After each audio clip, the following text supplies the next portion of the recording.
Okay, so going into the 16 personalities test, I was a bit skeptical.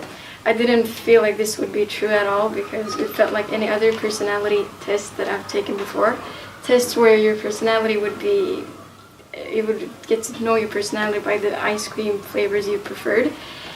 But, so what personality did I get? I got the ESTJ personality, also known as the executive personality.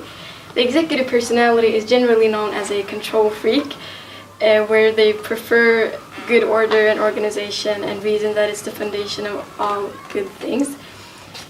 Unlike the INFP person that is hopelessly disorganized, the ESTJ person thinks that creating order is like a key for them. They have to have order because they want to have control in situations, and if a situation is unpredictable, it can be very hard for them to adjust to that situation, which makes them a bit inflexible. But it's a strength in a way to have order and organization because that makes their work, they finish their work in time. Rather than pushing it away, they have dedication and finishes that work. But it can also be a weakness, just like I said, that they have a hard time adjusting to situations that they can't control.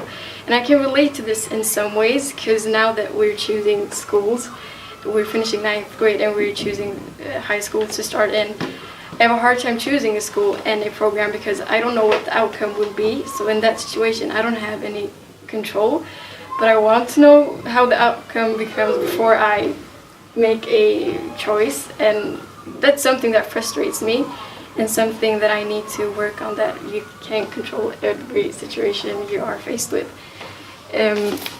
While looking at or listening to other executive personalities, female executives' personalities, they've told the same things, that they are in favor of being in control in some situations and they're more likely to take upon the leader role than others, and that they need to work on that because you can't control everything in life.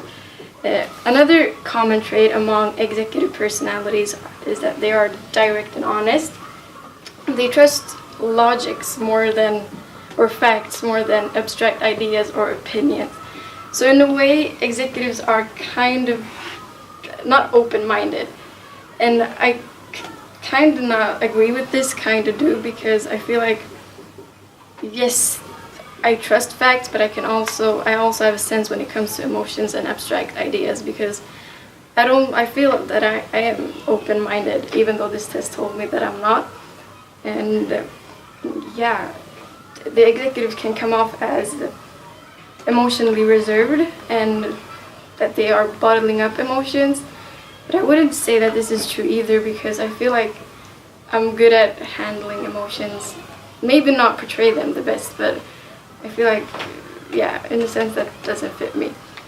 So the ESTJ person, though it is said to be emotionally reserved, it is shockingly extroverted, where it prefers social gatherings rather than being alone.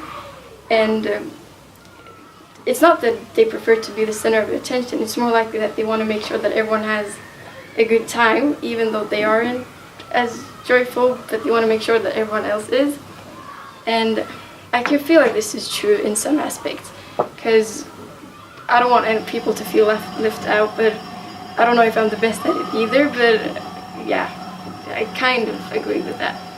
An executive person is also strong-willed, and where opposition doesn't scare them, it actually encourages them, and they're always quick to let people know their opinions. They won't back down if the majority doesn't agree with it, because that's their opinion. And it could be a strength, because executives will not accept something just because the others do that, but it can also be a weakness in the sense that executives will argue to no end even though they are in the wrong.